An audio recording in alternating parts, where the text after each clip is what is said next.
Sherlock Holmes and the Water of Life, The New Adventures, Episode 2, based on characters created by Sir Arthur Conan Doyle, narrated by Carl Mason. In the late summer of 1884, Holmes and I were travelling to Scotland.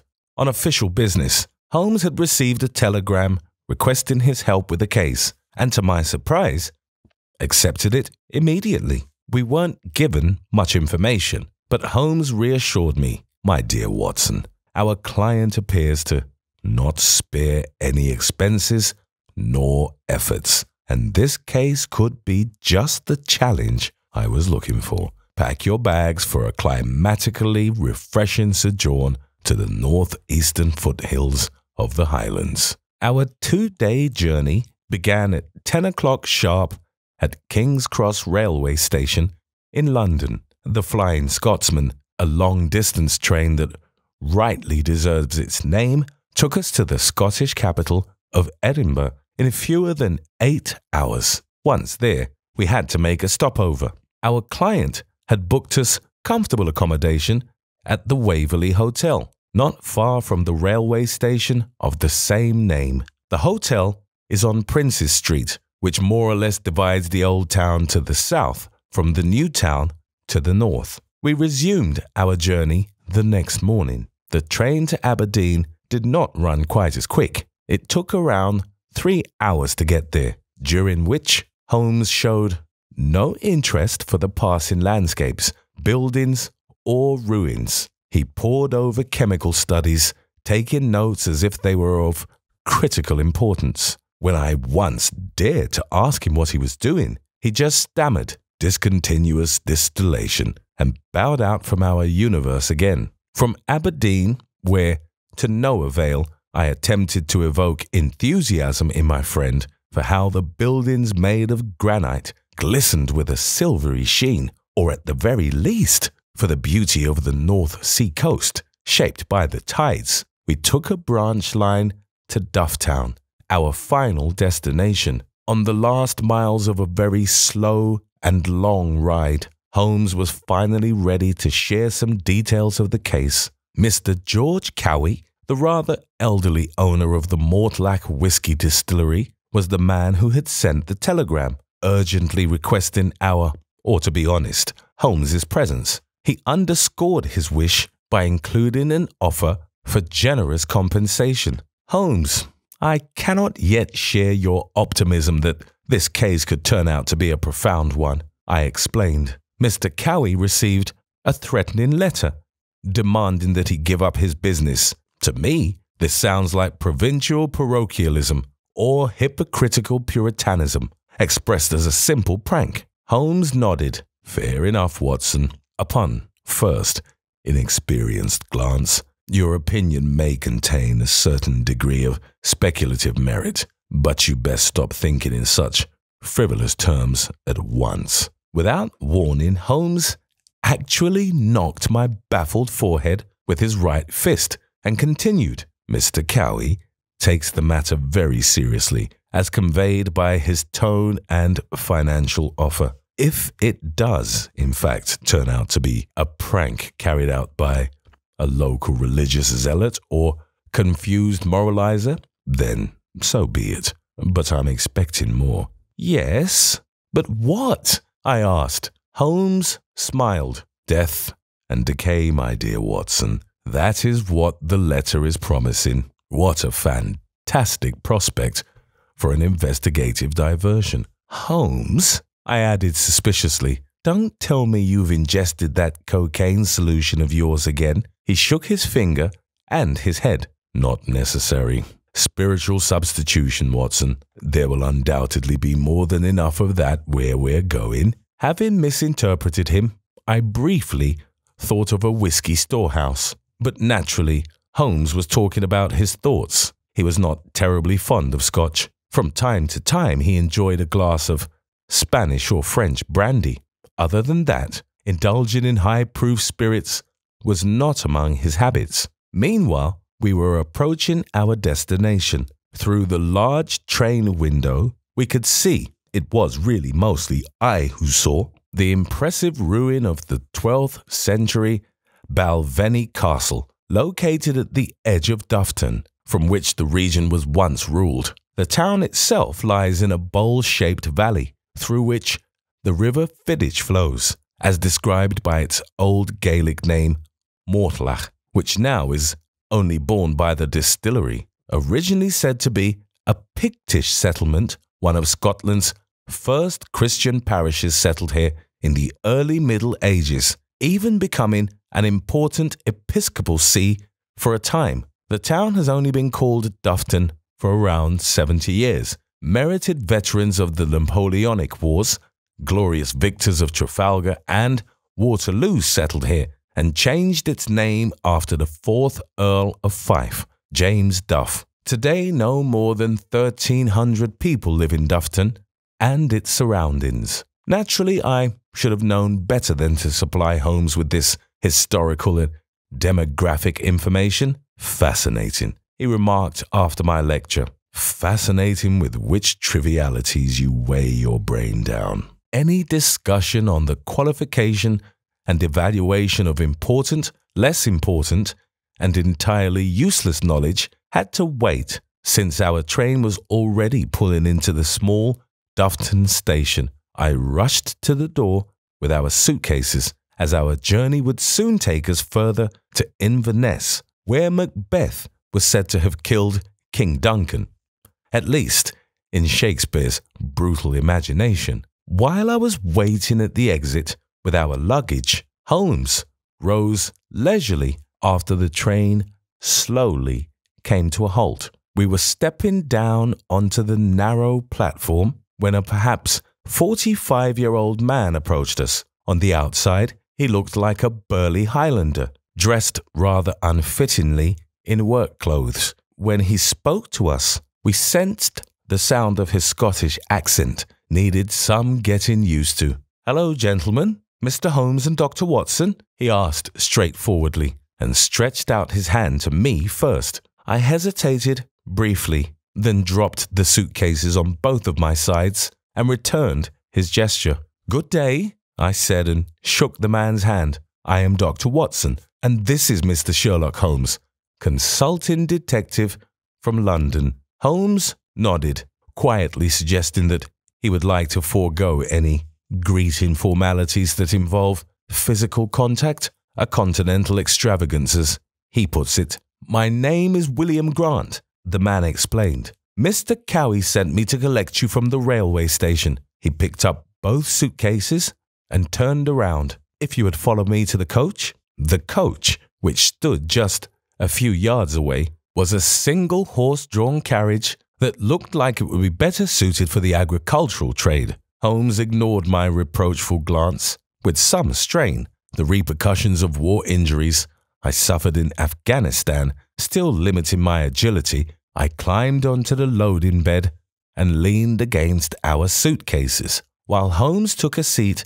next to Mr. Grant on the rather improvised coach box. During the ride down the wide and quite charming main street, which was extremely bumpy on account of the old, weathered and simply too large cobblestones, Mr. Grant began to talk more freely. I wouldn't have expected Mr. Cowie to actually summon a private investigator from London. That must cost him loads of lowy, an appropriate amount, given my abilities, Holmes responded calmly. "But since we're already on the subject, Mr. Grant, how does Mr. Cowie compensate the work of his dedicated staff?" "Staff is an overstatement," Grant clarified. "We hardly need any permanent employees. To make whisky, you first need the right barley, which we source from our local farmers for a reasonable price. You naturally also need high-grade water,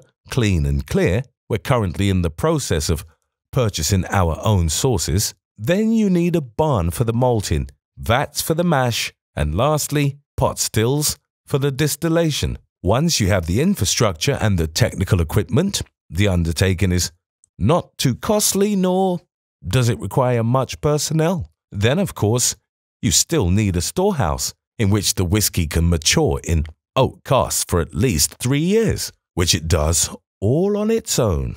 In brief, what you need the most of is time and a small, flexible staff. And that's also what you pay for when you buy a bottle of whisky. Not the work that went into it, but the time. Before I could introduce any doubt into Mr. Grant's pretty picture of bought time by mentioning the latest developments in economics pertaining to the labor theory of value, Holmes dug deeper. But you, Mr. Grant, are indeed permanently employed by Mr. Cowie's company, isn't that so? Grant laughed. Aye, Mr. Holmes, that's a fair assessment. I've been working for Mr. Cowie for 20 years. I am the distillery manager. Holmes raised an eyebrow. What exactly does that entail? Everything. Grant answered proudly and wearily at once. Without me, nothing gets done. I purchase the raw materials, schedule the workers and their tasks, oversee all processes, maintenance the machinery, make the sales, and handle the accounting. And what does Mr. Cowie do? Holmes asked. Grant thought about it, if briefly, before smiling impishly. I guess he bears the responsibility and the burden of ownership.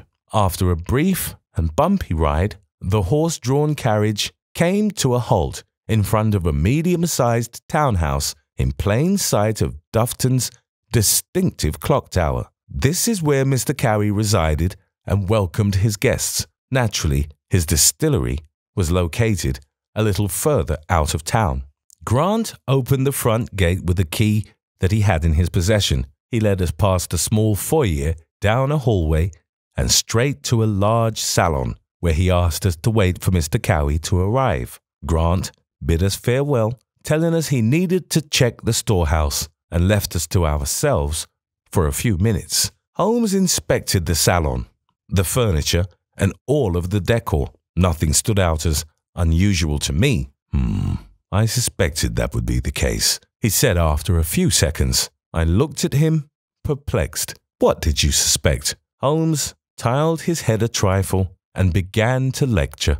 Mr. Cowie is one of those lower middle-class upstarts who are slowly but surely taking the place of the landed gentry. He comes from simple means, had access to a rigorous education, presumably in some technical field, and was outfitted with capital from several years of work in public service, which gave him the foundation for starting his own business and amassing a reasonable level of prosperity. He has survived his beloved wife. His son has successfully completed an academic degree, but presently resides outside the country. I walked around the room trying to comprehend how Holmes arrived at his observations, but it naturally remained a futile exercise. With a shake of the head, I capitulated. How in God's name could you ascertain all of that?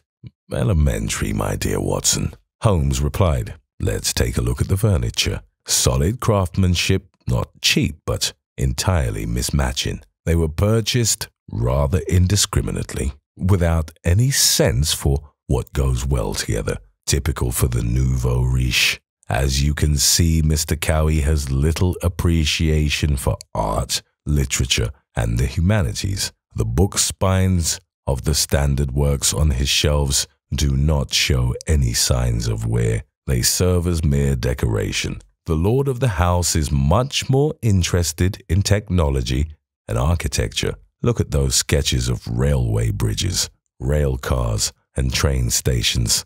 The signatures and dates suggest that Mr. Cowie had created these himself a long time ago.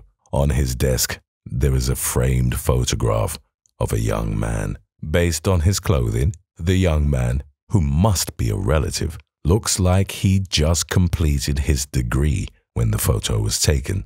On the wall over there hangs the corresponding medical diploma from the University of Aberdeen. The lighter wall paint surrounding it suggests that it has only been hanging at that spot for a short time, and surely just temporarily. The mere existence of it there, in fact, suggests that its owner is presently not practicing medicine and is perhaps away on a long journey. There is no photograph of Mrs. Cowie. The only picture of her hanging on the wall is a portrait of a young woman, painted as long as 20 years ago, adorned with a black ribbon that has faded into grey. Holmes read the life of a man whom he never met like an open book, which to me was both a remarkable feat as well as a trifle terrifying. But before I could express my mixed feelings, the salon door opened and Mr. Cowie entered. He was an older gentleman with thinning grey hair and a large handlebar moustache that ended in 2 points. He was dressed in an old-fashioned robe but did not present as frail in any way. He approached with quick steps, greeted us, and offered us seats on 2 large armchairs. "May I offer you gentlemen something to drink?" he inquired straight away. "Just a glass of water for me," Holmes replied, "but Dr. Watson is a professed enthusiast of Scottish whisky." "Well then," Cowie said as he poured 1 glass of water and 2 of Scotch, "Dr. Watson will certainly be fond of our 16-year-old sort." He handed us the glasses and sat down in the third of 4 armchairs. "Cheers!"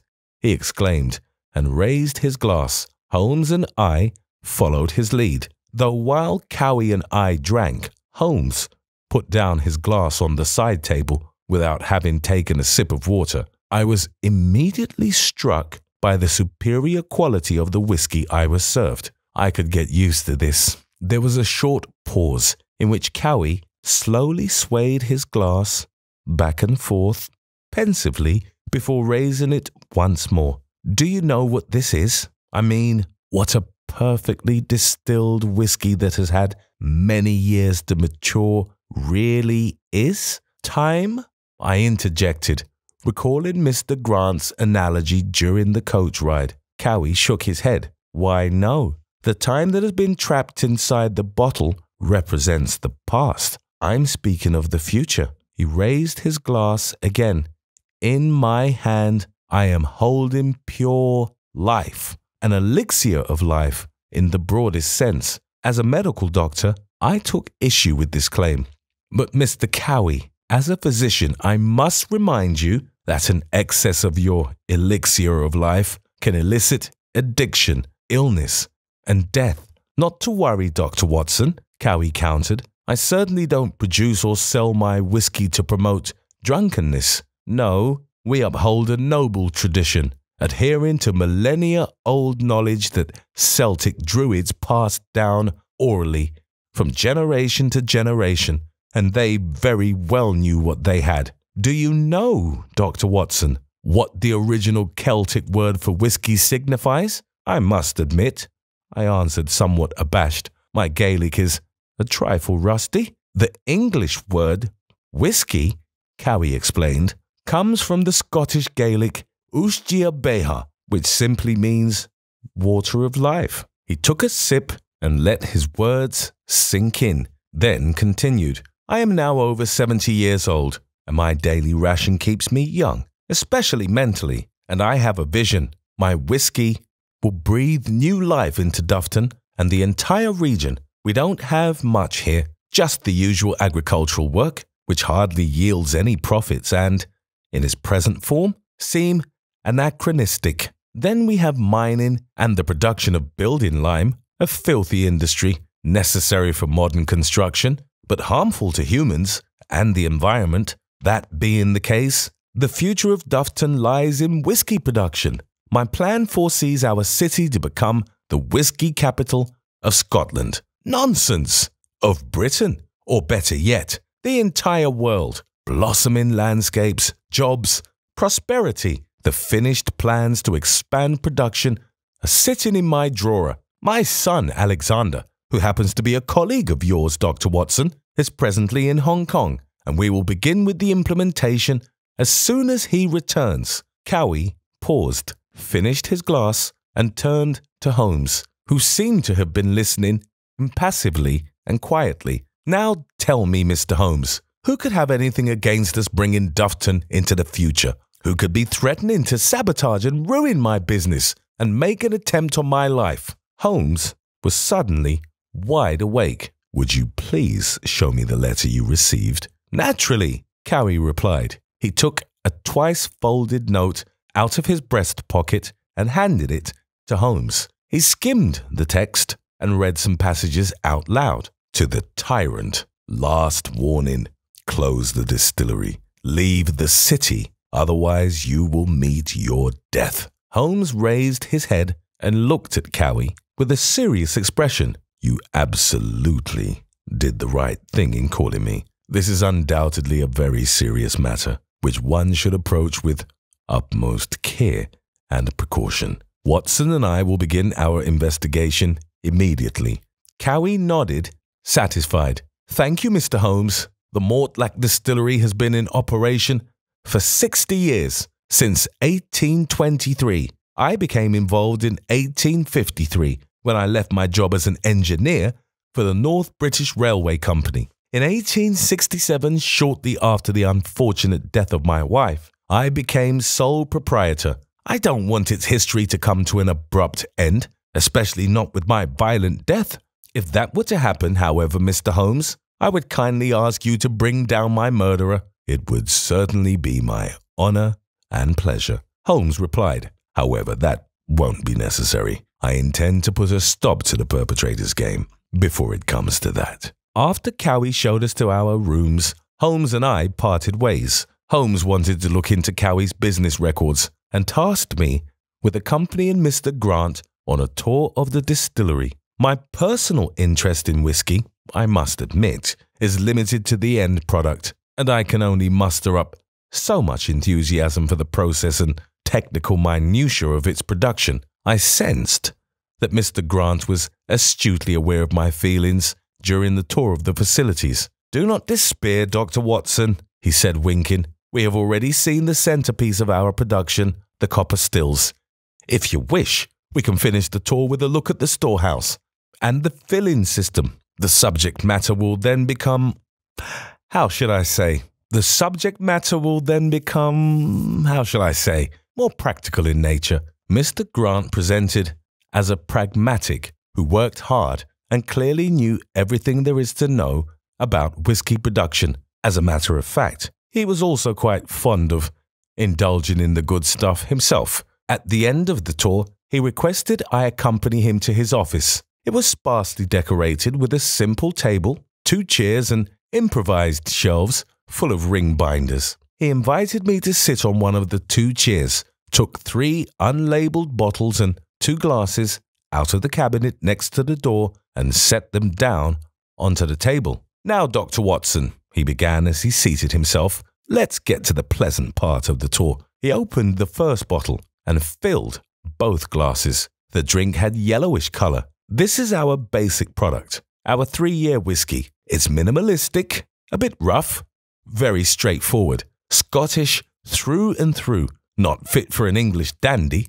but for real men, like those who fought alongside Robert Bruce and William Wallace. He raised his glass. I picked up mine, and we clinked. Sláinte, Dr. Watson, Grant said before emptying his glass in one sip and banging it down on the table. For the greater honor of England, I could not hold back.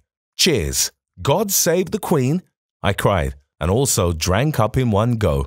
Grant smiled, and I had to cough. It was clear that the ingredients and production of the whiskey was of a superior quality, but also that it lacked maturity. Its harshness aggravated my palate and throat, and its vapor rose into my inner nasal passages. Indeed, a drink such as this one would not be served in a London club, and rightly so, I may add.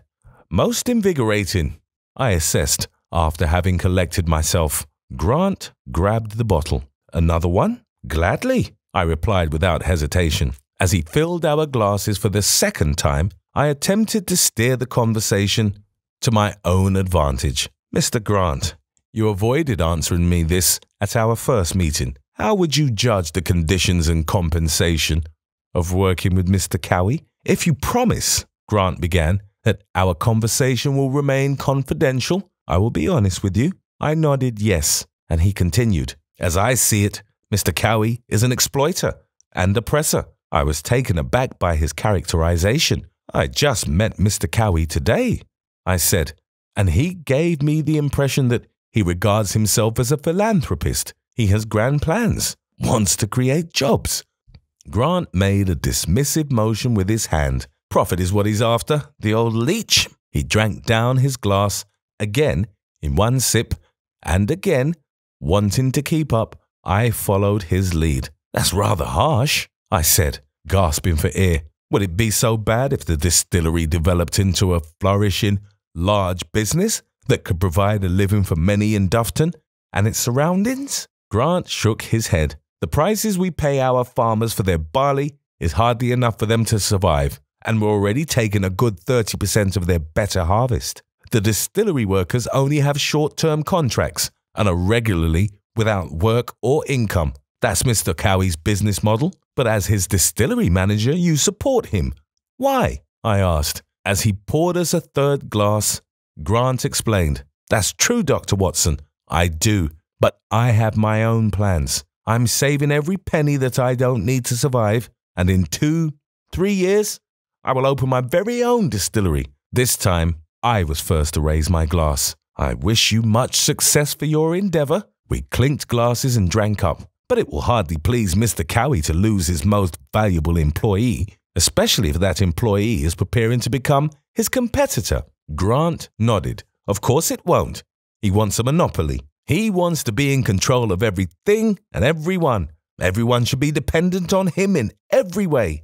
Did you know that Cowie has already served as mayor here? Spontaneous laughter escaped my lips, and Grant followed suit. His manner promptly turned serious again. He closed the bottle of the 3-year-old whisky and set it aside. Enough of that, he said. I'd like us to sample the 8-year-old whisky. He picked up the second bottle, opened it, and filled our glasses. The drink was significantly darker with a slight red sheen, almost the color of copper. You could say this is our standard product, Grant explained. After 8 years, the whisky has certainly had time to develop a richer color. He swirled his glass, and look how it curls up the edges of the glass, almost like a purring cat. I tried my hardest to discover the cat in my glass, but failed, and then caught myself saying, "Here, kitty, kitty," which took me by surprise. Grant, whose lips were already pressed against his glass, had to laugh so hard he almost spilled his drink. I like you, Dr. Watson. We have a similar sense of humor. We clinked glasses and again drank up our whisky in one sip. The mild softness of the 8-year-old sort enveloped my mouth and throat in a soft cotton, while the tip of my tongue felt slightly numb. My gullet, however, felt as if it were being tickled by cat hairs. I cleared my throat and returned to discussing the case. Now, Mr. Grant, you would have to admit that your attitude towards Mr. Cowie makes you a potential suspect in the case of the threatening letter, wouldn't you? Grant poured us a 5th glass without batting an eye. Surely, Dr. Watson, it would certainly benefit me if my future competitor were to be harmed or even eliminated. That being the case, I am currently still dependent on Mr. Cowie. The salary I receive from him is the founding capital that I'm in the process of accruing. Even if my income is limited in some and in the foreseeable future, it will meet my needs. And don't forget all the skills I'm learning as distillery manager. No, Dr. Watson, it wouldn't be very wise of me to bake my golden goose too soon. I have thus always conducted myself most correctly and loyally towards Mr. Cowie. I couldn't simply dismiss his argument. I looked at him with an analytical expression and nodded. Indeed, Mr. Grant, that seems to be the case, provided, Grant interrupted and raised his right pointer finger, provided I'm telling the truth. I could also simply be engaging you in a game of calculated misdirection. We stared at each other, stern face, then both erupted in laughter and drank down our 5th glass. In retrospect, I cannot deny that the fraternizing, uplifting, and soon mentally incapacitating qualities of alcohol had already begun to take effect. All right, Mr. Grant, I made another criminological attempt. If you're not the perpetrator, perhaps you can help us find him. What can you tell me about Mr. Cowie's friends and foes in the area? Grant grabbed a 3rd bottle. This is our 16-year-old whisky, Mr. Cowie's best friend, his only friend to be precise. What about his son? I inquired. Alexander, Grant said, as he filled our glasses with the premium product of the Patzak distillery, is a fine young man, but he put half the world and 2 oceans between himself and his father. What do you think that implies? He slid my glass of whisky back to me across the small table. The brown liquid shimmered and sparkled, and the consistency now almost seemed viscous. Admittedly, I reached for the glass with some impatience. You won't find a better whisky anywhere else, Grant declared. Not even in Ireland, let alone in England. He raised his glass and made a toast to Scotland. As if possessed, I jumped to my feet and shouted, "Long live the Empire!" and drank down my whisky. Grant looked at me, puzzled, before breaking out in a grin. He, too, sprang to his feet and clicked his heels. "Rule Britannia!" he cried, finished his whisky, and saluted with the empty glass still in his hand. I immediately joined in, and we burst into the chorus twice before sinking back down into our chairs. I was afraid Her Majesty the Queen would not have been amused by our most questionable performance. "Well now, Mr. Grant," I said, focusing on speaking cohesively, "let's talk about Mr. Cowie's foes. What can you tell me about them?" Grant picked up the bottle of 16-year-old whiskey and examined it. "Quite a lot, Dr. Watson," he replied, "but it will take some time. Time is no issue." I countered and slid my empty glass back across the table. To my eternal regret and disgraceful shame, this was the last I remembered clearly and indubitably. The rest of the evening with Mr. Grant and the 3 bottles of whiskey became increasingly blurred in a fog of good old, or rather indecorous drunkenness. Only incoherent scraps of conversation and insipid facial expressions haunt my memory. Under normal circumstances, the episode would have marked my greatest transgression and eternal disgrace in the many years of my partnership with Holmes. The next morning, I was awoken by someone knocking forcefully at the door to my room in Mr. Cowie's townhouse. I woke up in my bed, disoriented, still wearing my clothes from the night before. When I sat up, I felt a sharp pain in my head that was aggravated by the repeated pounding. "Come in," I groaned.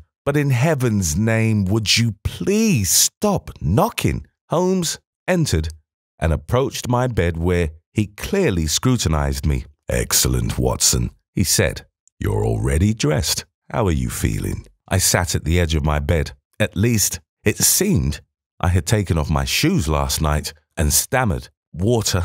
I could use a sip of water." Holmes looked around, walked over to the credenza where he poured me a glass of water from a jug and brought it to me. "Here you go," he said. "You're clearly a tad dehydrated, a logical consequence of excessive alcohol consumption." "Thank you, Holmes," I answered as I grasped the glass and took a large mouthful. "As far as I know, I'm a physician. I am aware of the consequences of alcohol abuse. What I don't know is how I got here." Holmes gave me a confidential smile. "Oh, Mr. Grant was so kind as to bring you here. We then carried you up the stairs together and brought you to your room." I slowly became aware of the extent of my transgression. Seldom have I ever experienced a more embarrassing situation. "Listen, Holmes," I started with some trouble getting the words out. "I'd like to formally apologize for my behavior. It was inexcusable and highly unprofessional. I hope you don't think too poorly of me." "Remain calm, my good Watson," Holmes replied. "We'll consider your infantile escapade as a single mishap. Your talent for singing, on the other hand." He said no more and shook his head in pity. I anticipated something bad. "Did I sing?" I asked, already suspecting the answer. Holmes smiled. "You could call it that. You and Mr. Grant arrived here intoning the Scottish anthem, the March to Bannockburn. Mr. Grant has apparently managed to turn you into a patriotic Scotsman in a trice." I drank down the glass of water to stall for time. "That was the whiskey," I tried to defend myself. Did I do or say anything else I should know about? Holmes suddenly turned serious. You don't know. What don't I know? I asked anxiously. What did I do? Tell me, Holmes. Holmes paced back and forth across my room without saying a word. He then stopped directly in front of me and looked at me with piercing eyes. After we brought you upstairs and Mr. Grant left, you fell into bed. I was about to leave the room when you suddenly sat up and exclaimed, I solved the case. I know who it was. You must be joking, I said. Holmes firmly shook his head. No, I'm not. You insisted that you had solved the case. And? I asked impatiently, who's the perpetrator? I don't have the slightest notion. Holmes replied, you couldn't say. You fell back asleep at once. I was outraged that I had no memory of this discovery. This can't be true. For heaven's sake, Holmes, why didn't you try to wake me again? I certainly did, Holmes replied, but to no avail. You were sound asleep. Only once did you mumble, water. It's about water. Does that ring a bell? I labored over it, but I could not think of anything. Unfortunately not. Well now, that's most regrettable, Holmes said. We will thus have to solve the case a second time. Honestly, I stammered, massaging my pounding head. I'm afraid I'm not quite in the proper condition to do so. You don't want to keep tormenting me now, do you? Holmes smiled good-naturedly, which did not necessarily portend anything good. Nothing of the sort, dear friend, he claimed. But I suspect the answer lives somewhere in there. He knocked on my forehead with his fist. Good heavens! I cried, sensing a sharp pain that made me jump to my feet. Stop it! Oh, wonderful, my dear Watson, Holmes said unapologetically. Since you've gotten up, we'll help you get your memory back on track. What did you and Grant talk about yesterday? My head buzzed like a beehive and felt like one too. I grew a trifle dizzy and sat back down on the edge of my bed. Before Holmes could protest, I reassured him with a gesture of the hand. All right, Holmes, all right, I assured. I'll cooperate. Let me think. Mr. Grant. We spoke about his disdain of Mr. Cowie. He wants to open his own distillery. He has already designed an emblem for it, something to do with the stag. But Mr. Grant isn't the perpetrator, or is he? Holmes interjected. No, I answered quickly. Then I inquired whether there are any conflicts in Dufton in which Mr. Cowie is or was involved. Grant told me Cowie wants to control everything and everyone, establish a monopoly. And he already has to a degree. He is the main purchaser of barley harvested by local farmers and as such dictates the price. He is in negotiations to purchase the land surrounding the headwaters of the River Fiddich. This will give him access to sufficient high-grade, clear and clean water for his whisky production. Water, Holmes repeated. You said the answer lies in water. But that doesn't make any sense, I refuted. The farmers don't need any spring water. We're in the north of Scotland. More rain falls from the heavens here than is necessary for the fields to flourish. That's certainly true, Holmes replied. But who else could be involved in a dispute over the right to access and use water? The pain in my head flared up again. I was only barely able to string together a coherent thought. I'm sorry, Holmes, I whispered. I must lie down again. The water of life has completely calcified my brain, and in that moment, I solved the case once again. Holmes! I cried, briefly flinching from the sharp pain in the back of my head. Holmes! I repeated a trifle quieter to be safe. That's it. Lime production. It requires large amounts of water, and the process requires some of the water to become contaminated and returned back into the river. By purchasing the Fiddich inlets near Dufton, Cowie will make this impossible. Large parts of the lime production would have to be shut down. The owner would be ruined. Holmes nodded acceptingly. Excellent, my dear Watson. That's the answer. I suddenly felt full of drive. "On now, Holmes," I urged. "We must go. We must inform Mr. Cowie and the police. They have to arrest the lime producer immediately. Mr. whatever. I don't know his name." "Mr. McGregor," Holmes explained. "The owner of the local building lime company is Donald McGregor." I paused. "How do you know that, Holmes?" "Be that as it may, he must be arrested." Holmes nodded. "Quite right. That's why Mr. McGregor has been in the custody of the police since yesterday. And this morning, while you were still asleep, he was transferred to Inverness, where he is awaiting trial." "But I don't understand," I stuttered. "What's this about? Since yesterday? Already transferred? Holmes, what is going on here?" Holmes lay his hand on my shoulder. "Calm down, dear Watson," he said to me, as if he were speaking to an ill child. "What you need is rest. Get some good sleep.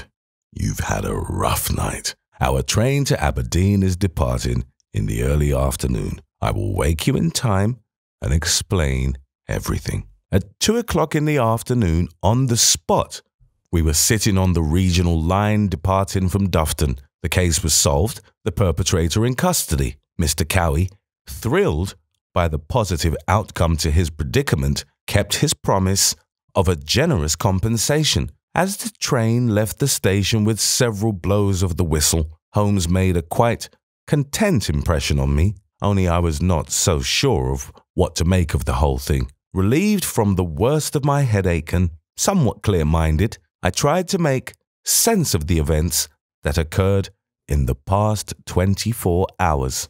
I still did not understand what game Holmes had played with me and why. I stared at him before getting up the courage. "Tell me, Holmes, you solved the case before I did, didn't you?" "Indeed," Holmes replied, "but that's really nothing to be ashamed of. In return, you came up with the solution twice, even whilst mentally impaired. Uncommonly impaired, I meant." "Thank you," I growled. "And when did you know who was responsible for drafting the threatening letter?"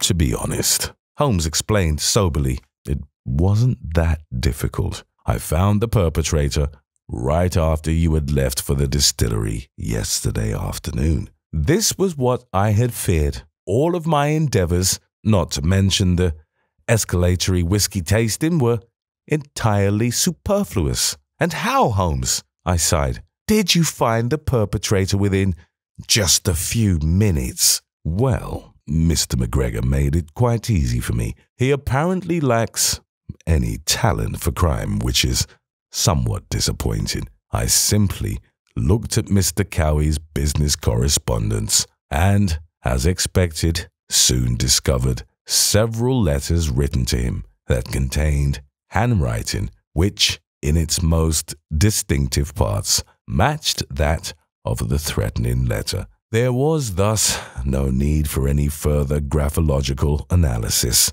The corresponding handwriting samples were both signed by Mr. McGregor, leading to the conclusion that the threatening letter also stemmed from his feather. When I confronted him in the late afternoon with this fact, he did not try to deny it, nor did he resist being arrested by the police. "That simple?" I exclaimed. "And when, my dear friend, were you planning on telling me all of this?" Holmes shrugged innocently. "I'm telling it to you now." I buried my face in my hands. My headache returned abruptly. "Watson, is everything all right?" Holmes asked. "I have something for you, if you're feeling unwell. Mr. Grant's schedule wouldn't allow him to bid you farewell personally. He sends his regards and asked me to give you this small gift from him." Holmes pulled an unlabeled bottle of whisky out of his briefcase and held it under my nose. "Good heavens!"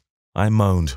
"Put that stuff away!" "How ungrateful," Holmes said with an annoyed expression. "In the end, you will probably accuse me of having taken on the case for your sake." "For my sake?" I asked, dumbfounded. "What do you mean?" "Well," Holmes explained, "it was clear to me from the beginning, as soon as I read the telegram, that this case was nothing more but a petty matter, and that the long journey up almost the entire island would be little more than a waste of time. But I interjected. Holmes smiled smugly. My dear Watson, lately you have seemed a trifle glum on Baker Street. I thought you needed a bit of diversion, and that a little task would do you well. I couldn't have suspected that you would turn it into an infernal drinking session. I fell back into my seat, feeling exhausted. It began to rain, and drops of water trickled down the window pane as we crossed the bridge over the River Fiddich. I still had a good 12 hours of traveling by rail to think about my life. Would you do me a favor, Holmes? I asked. Certainly, he answered with a friendly sense of duty. The spirits of life wish to be stirred again, I announced. Would you please pass me that bottle of whisky?